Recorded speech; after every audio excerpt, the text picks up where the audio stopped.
Final score from Pasadena, California. Michigan 27, Alabama 20 in an epic overtime Rose Bowl finish. Blake Corum crosses the threshold and leads his team to its first national title appearance in over 2 decades. And Alabama, it heads back to Tuscaloosa 3 years removed from winning its last national title. What went wrong in the Rose Bowl for Alabama? And where does the team go from here to hopefully finally cement their status as still one of college football's finest in 2024? Let's talk about it. If you are new here, welcome on into the channel. My name is Cole Thompson. I'm a radio show host based in Houston, and I talk college football daily. So if this is the type of content you enjoy, plus coaching searches, transfer portal, national championship news, guys, we have an epic finish in Houston, NRG Stadium in a week from now. Make sure you smash the subscribe button. Leave a comment down below. What do you want to see change for Alabama in 2024? Tell your friends, your family, your mortal enemies, best of bros, Alabama fans, and college football aficionados everywhere about this channel. Give me a follow on social media at Mr. Cole Thompson. That way, conversations surrounding our favorite sport never have to stop flowing. Alabama, I want to take nothing away from their season, especially when you look back at where they've come from to where they arrived. Epic year. Epic year, no matter how you want to phrase it. And still one of Nick Saban's finest coaching jobs in the history of his tenure in Tuscaloosa.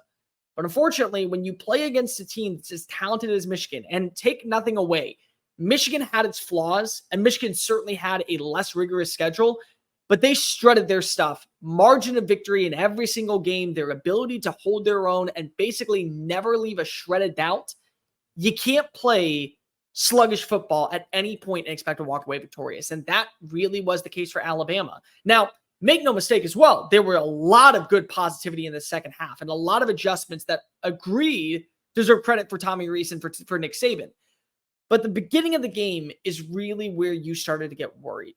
Alabama could do nothing against this defensive line. And it is still an offensive line that has some weak points and some young players who are going to adapt and grow into becoming household names at the college level. But the fact is that this was a good enough defensive line that was able to pressure Jalen Milroe into making mistakes, have errant throws, and unfortunately put you in third and long situations rather than second and short or third and one. And that really was the difference at the very jump. It allowed Michigan to gain a bit of inertia. They were kind of taking jab shots, not really going for the sucker punch, but they were tiring out Alabama to where in the second half, they felt like they had no doubt. But therein is where you got the positives from this game. Nick Saban made sure we got to start trusting Jalen Milroe. We have the most athletic player on the field that's running our system. We have got to start utilizing him. And you did. You outrushed Michigan, 172 to 130. You found the end zone 2 more times. Jace McClellan, both from inside the red zone. 134-yard run, 1 3-yard run. Jalen Milroe averaged 3 yards per play. He also picked up 4 first downs. You liked the aggressiveness, and you capitalized. You did. Alabama got a muff punt in the first half. Guess what happened? 34 yards later, you watch as Jace McClellan punches it in for 6. So there are the positivities, but then come the second half misadjustments, and then comes the defense, unfortunately, being tired out. 4th and long, you have a shot to end the game right then and there, and Blake Corum comes out. You watch as Roman Wilson makes one of the most acrobatic catches in all of college football this season and turns it upfield for another first down and another fresh set for you to find the end zone. Roman Wilson finally walks in, tie game. Now you're in overtime. Settling for field goals will work for most teams. In my opinion, when you look at the way that Texas played and Washington played and other teams that could have been in the showcase, yeah, you could say that that's good enough to win you the game.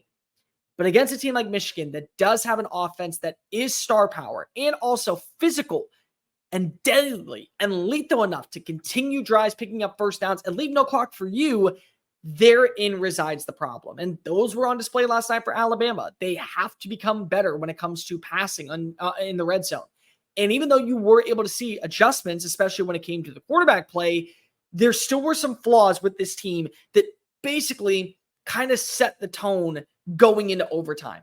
And then once you got to overtime, it was game over. You weren't able to capitalize once you were down inside the red zone. I give a lot of credit to Jalen Milroe to be able to connect with Jermaine Burton for a 4th and 3, but the play design is going to be big. It's going to be one that resides forever in Tuscaloosa. And a lot of people are going to base their decisions on what they think about Tommy Rees simply on 4th and 1. The same thing goes for Jalen Milroe. So let's go ahead and set the record straight before we go any further. I am not for moral victories. You lost a football game. You lost a game against a team that you felt more confident in, against a team that was less battle tested than you, and against an offense that was averaging fewer points, fewer yards per play, and also fewer rushing yards than you, and you still lost. So I'm not giving you a moral victory, but I am going to pump the brakes. We cannot give up on Jalen Milroe just yet. I understand his game was not up to par. I understand that there are going to be people out there now saying, maybe Bill O'Brien was onto something. You still got to give him time. What you need to do is maybe go out and add a wide receiver via the portal. You need to continue to find out your offensive line. You need to trust your run game, and you need to build off of this. Now you have a game plan. Now you understand what works and what doesn't for number 4's game. So embrace it. Take it on with the bull and the horns, and don't allow him to change up his style. What works for one person doesn't always work forever. I love steak. I love my steak medium rare. My wife loves her steak medium. If I have her medium steak, I'll eat it. I'll enjoy it, I guess, but it won't be the same as it is for a medium rare steak for me. The same thing for Jalen Milroe. You know what works. You know what doesn't. It's fine if you want to run a few plays that don't really fit his brand of football, but you can't allow that to harbor and be the only reason of why his either success is struggling or your team is falling apart. Alabama still had a good year, in my opinion. They ran through the SEC. They handled business. They ended a 29-game win streak for Georgia. And yes, if you play that game 10 times, maybe Georgia wins 6 or 7 or 8, but it didn't matter on that Saturday in Atlanta because that was still the house that Nick Saban called home. That was still the shot for him to one-up Kirby Smart and say, no. It's a new version of the SEC, but the big-time bully still exists, and you have to run through us. You went to the final boss level, plain and simple. That's what happened down in Pasadena. You needed one more win, and I think a lot of people at Alabama would be feeling confident and high and mighty facing off against Michael Penix or Quinn Ewers for a rematch of week 2. I think many people would be very content with that. But in the end, miscommunication in the first half led to you not being able to capitalize and finish the job in the second. Inability to make an open field tackle on the final drive ultimately put the dagger in the coffin that allowed Michigan to return to the national championship and Jim Harbaugh to remain undefeated just a little bit longer. Doesn't mean Alabama had a bad season. There's a lot of things to build off of. There's a lot of things that you can like. There's a lot of things you have to do.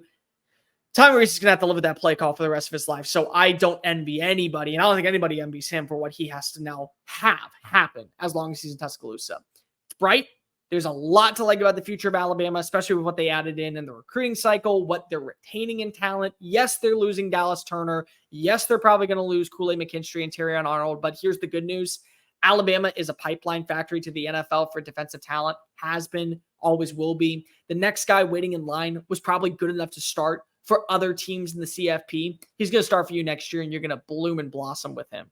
I like Alabama's team. I like what they showed. I like what they did. I like the way they fought through adversity. And once again, the adaptability to understand we have to make specific changes to our team. Like Justice Haynes playing in the second half. These are adjustments that need to be made. And Nick Saban has done time and time again to survive in the changing times of college football.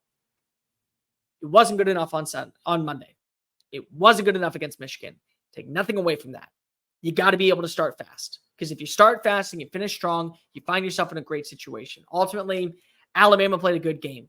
Michigan simply just played a better one. Hey guys, thank you so much for watching that video. Don't hit the X button yet. Make sure you hit subscribe to keep up with all of our daily content found on Just Saying It and anything else that we post on this channel. Bye.